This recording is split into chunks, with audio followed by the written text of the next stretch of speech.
Hey everyone, it's me, Jakov, and I'm back with a new entry in the series Units of Total War Rise of Mordor, today's faction being Lindon.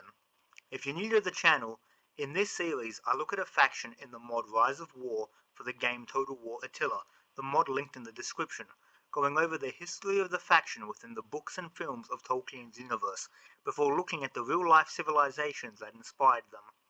After that, I look at the units of the faction, discussing their battlefield role, as well as looking at their equipment and seeing how historically authentic the units are.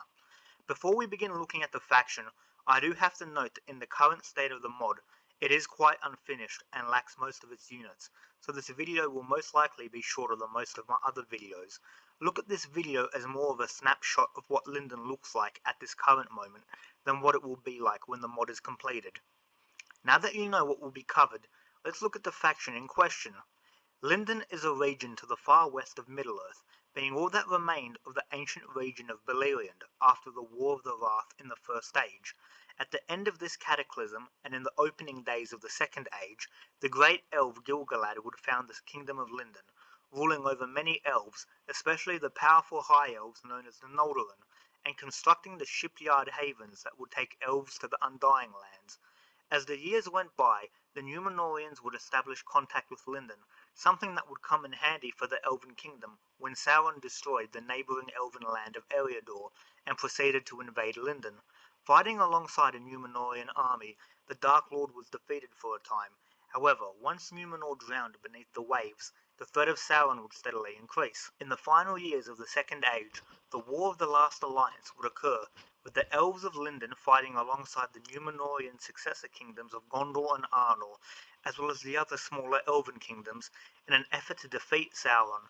By the war's end, many Elves of Lindon lay dead, as did their king Gil-galad, who died fighting against and defeating Sauron. This would effectively be the last major action undertaken by the Kingdom of Lindon, but as the Third Age continued, the kingdom was depopulated, with very few elves remaining to see the start of the Fourth Age of Middle-earth. Turning from the history of Lindon, we'll look at its film portrayal, as well as the inspiration for the faction.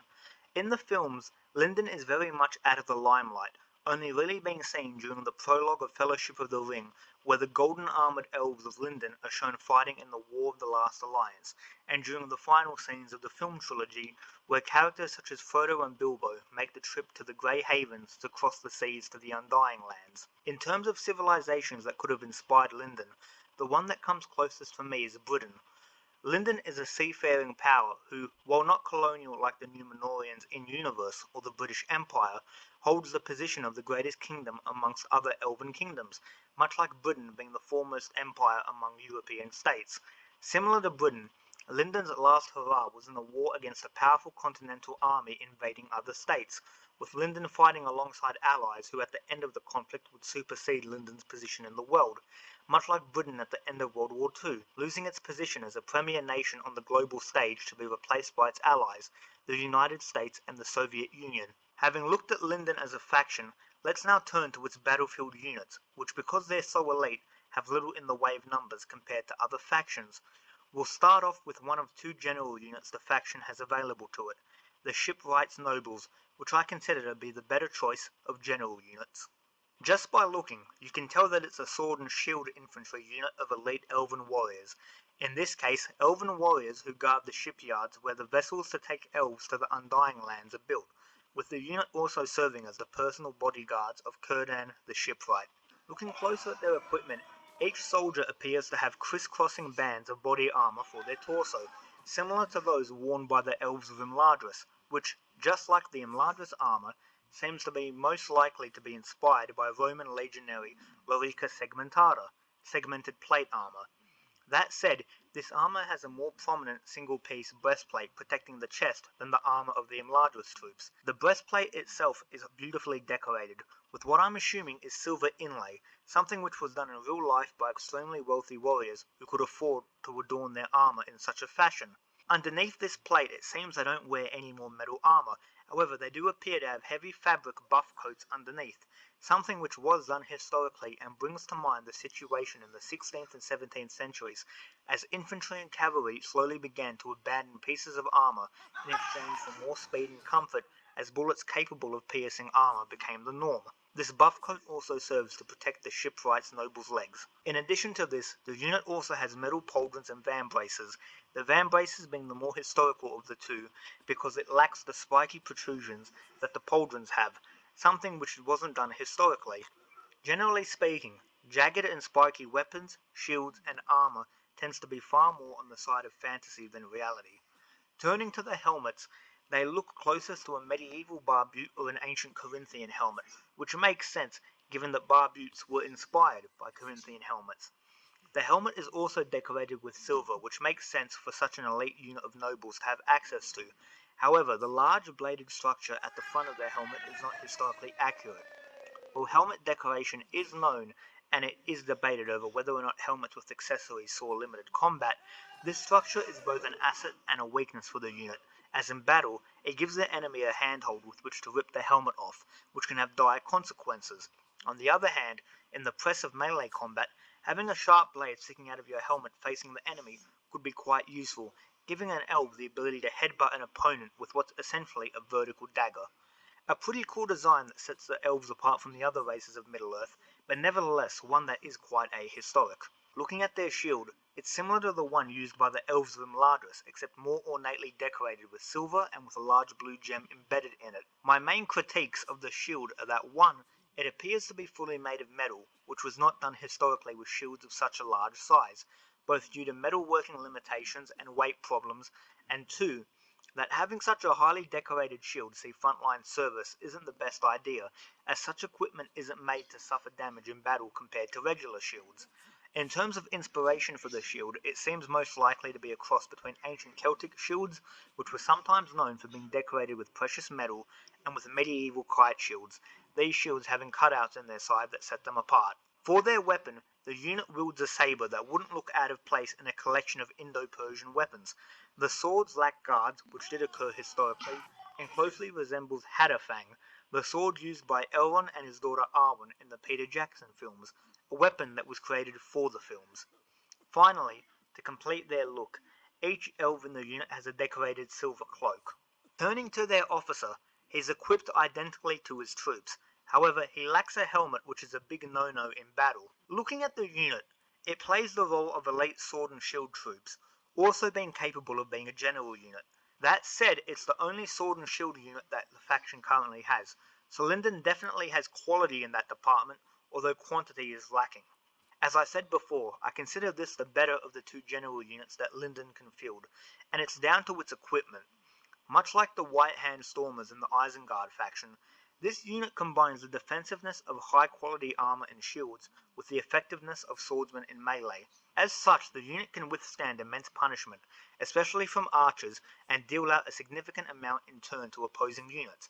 However, while the unit is fantastic in combat, it won't be the core of a Lindon army, due to the fact that the amount you can have in an army is limited due to its elite status. Personally, I'd use them as a general and as a strategic reserve to plug up gaps in battle lines where their superiority will shine against exhausted enemy troops.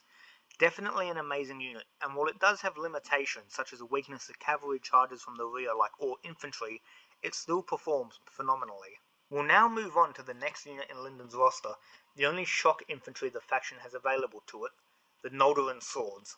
Looking at their equipment, they have similar helmets to the Shipwright nobles, the main difference being that instead of a blade on their forehead, they have a crest on top of their helmet, which is reminiscent of the horsehair crest of ancient Greek hoplites, just like how their helmets resemble Corinthian helmets. Looking at their body armor, it's the same design as the Imladris elves, so banded in a way somewhat similar to that of Romanary legionaries. This unit lacks the distinct breastplate and solid vambraces of the Shipwright nobles, instead using segmented vambraces. Underneath their armor is what I assume is a mail shirt, and beneath that, blue silk robes. Wearing silk as armor was done historically, as silk does give some protection against wounds in battle, such as being pierced by an arrow. Also complementing their look is a golden cloak. The unit lacks shields, which makes sense given its role as shock troops, instead wielding two-handed swords, which look to be inspired by the Dacian falx, a large bladed weapon used in antiquity by tribes in what is now Romania. Historically, these weapons were highly effective, and in the hands of elves, the same result seems likely. The blade is of a fair length, but quite wide at the tip, which puts a lot of weight into blows, making them do that much more damage. Combine that with a long shaft for leverage in fighting, and you've got quite a deadly weapon, something many Roman soldiers could testify to. Looking at the unit officer, he's equipped similarly to his troops. However, he has a gorget protecting his throat, something his men lack. His gorget is inaccurate, though, as it's placed over the top of his chest armor rather than underneath it, a mistake you see being perpetuated by Game of Thrones and its soon-to-be-released spin-off, House of the Dragon. Also different from the unit standard is his mail, which seems to be a coat that goes down to his legs, rather than the shirts his troops are equipped with. He also wields a saber and a shield, much like the Shipwright nobles, except his shield is beautifully decorated with gold and blue enameling. My same critiques for the Shipwright noble shield stands here too. Of course, the officer lacks a helmet, which seems to be a trend with officers in the mod. As a unit, the Noldorin swords are quite good. However, they're forced into double service as both shock troops and lion sword infantry for the faction, as at the moment, Lindon lacks unlimited sword and shield infantry, the only unit like that it possesses being the elite Shipwright nobles. Luckily for Noldorin swords, they do good in both roles, being able to withstand melee combat quite well despite lacking a shield, and absolutely tearing units apart when on the offense, especially if attacking enemy rears and sides. That said, because they do lack shields, they're vulnerable to ranged units, especially if you make them a significant portion of your front line. Luckily, Lindon has archers who can prevent enemy ranged units from being too much of a hassle, but even then, the danger of being wiped out by ranged units always remains for the Noldorin swords. Another great danger to the unit is cavalry, which can decimate on the charge. Overall, this unit is a core component of any Lindon army, serving two crucial roles. However, I would cut down on using swords as the core of a Lindon force, and instead rely on the next unit, the Noldorin spears. This unit shares identical armor with the Noldor swords, so I'll skip it and go straight to equipment. The unit shields are close to identical to those of the Shipwright nobles, being gold instead of silver and lacking a central gem, while also being more stripped down, which makes sense for high quality line units rather than an elite general unit. With these shields, the connection between gold and Celtic shields is that much more clear. Turning to their spears, they wield large weapons with a long blade as a spear tip, something that is very historic as it resembles the Japanese naginata polearm, which is pretty much a katana blade on the end of a spear shaft. Their officer is identically equipped to the Noldorin swords officer, so we'll skip over him. In terms of unit role, the Noldorin spears are the core of Lindon's armies, being the bulk of the army supported by shock troops and sword and shield infantry where needed. In battle, the unit can hold the line almost endlessly, and can defeat cavalry and lesser units handily, while even elite units struggle to defeat them. With their shields combined with their high quality armor, ranged units can barely harm them. Always bring this unit when playing as Lindon, and make sure to bring as many as possible. Next up in the roster is the second potential general unit for the faction, the Noldorin nobles. Keeping up with the precious metals color scheme for the faction, this unit of polearm infantry is colored bronze, which nicely sets them apart from the other units. Looking at their helmets, they're similar to the Corinthian-inspired helmets of the other units in the faction, the only major difference being that they have a long spike on the front of their helmet, which looks ironically like the spikes on the Dol Guldur orc helmets.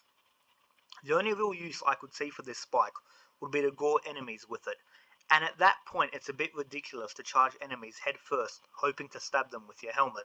Looking at their body armor, they have breastplates with gorgets over the top, which is historically inaccurate as I said before. In addition, they have pauldrons and vambraces which, while stylized, don't look like they wouldn't work as intended. Protecting their legs, they have folds, under which is a coat of mail that protects the whole body. Definitely very well armoured, more so than the other Noldorin units. Due to being a polearm unit, they lack shields, so we'll turn to their weapon. Large glaives that look quite historic, with backwards curving blades designed to grip and pull enemies. Their officer bears the same armour as the unit, and wields the standard officer blade and Noldorin lion shield, so not much to talk about there. Going into their battlefield role, as I said before, they're a potential general unit, but one that I feel isn't quite as good as the Shipwright's nobles. My reason for this is that while polearm units are quite good at breaking enemy formations and holding the line, they are highly vulnerable to shock cavalry and ranged units when in formation, even though they are also effective against cavalry when on the offensive. These weaknesses, due to their lack of shields and the size discrepancies between pikes and regular polearms, means that when picked to be general, the unit is highly vulnerable to a large portion of your enemy's forces, being unable to run out of range of enemy archers or slingers due to their slow speed, while in formation, and while out of formation being supremely vulnerable to infantry and cavalry. That said, while not my personal preference as general, the unit is still highly effective as a supplementary force to your army, as you can only bring 3 of them due to how elite they are. While they won't be the core of your army, they can definitely help strengthen it and be a bulwark where needed. With the Noldorin nobles looked at, all of Lindon's melee infantry has been covered, so we'll turn to their only ranged infantry unit, the Noldorin archers. They have the same armor as the Noldorin swords, so we'll skip that.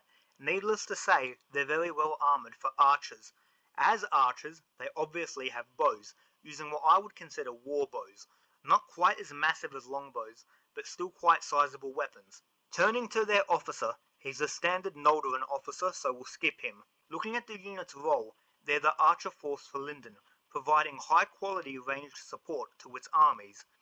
These troops can decimate enemy units when shooting at them, and can do very well in archery duels, although due to their lack of shields, they are somewhat less durable than other Lindon units.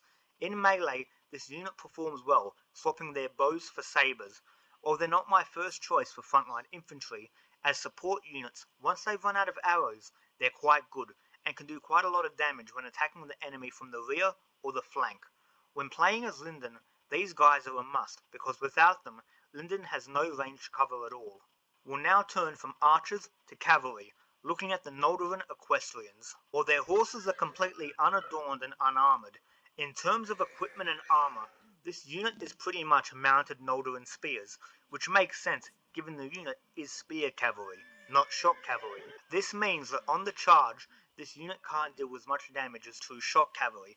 However, it can withstand melee far better than shock cavalry, which tend to melt if it's not cycle charged. Their officer is just another Noldorin officer, so not much to see there. As for what role this unit fulfills, it's the sole cavalry unit the faction has, and does double duty as offensive cavalry designed to exploit gaps in the enemy line, and as defensive cavalry to prevent enemy horsemen from flanking your lines. In both duties it serves well. When playing Lindon, I'd bring this unit just for the flexibility it gives the faction. Otherwise, battles can only be won in grindfest rather than quickly with cavalry charges. We'll now look at the last unit Lindon can field, the Onager. This artillery piece is crewed by what appears to be Noldor archers, equipped with the standard gold armor but wielding sabres for defense, making them better equipped than most siege crews.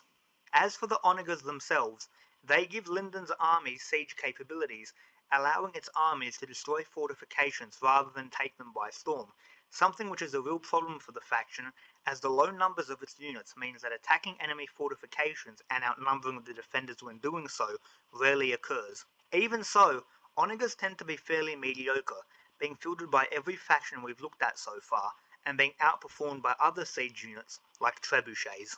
Overall, looking at the faction, while it is quite unfinished, in its current state, Lindon is a faction that relies on using small numbers of highly elite units to overwhelm the enemy in a clash of infantry, with well-placed cavalry charges finishing the job, similar to the Dwarves of Erebor. In the future, I expect this playstyle to change as more units are added to the faction, and instead be how high-tier Lindon units fight compared to lower-tier army builds. Just an amazing faction with what I consider to be a contender for the best-looking units in the game, and a faction I happily play as, even if how to play the faction is currently limited. If you've enjoyed this video, please make sure to like and subscribe. There will be more coming in the future, and when this faction is updated, I will release an update video. This is Jakov, signing out.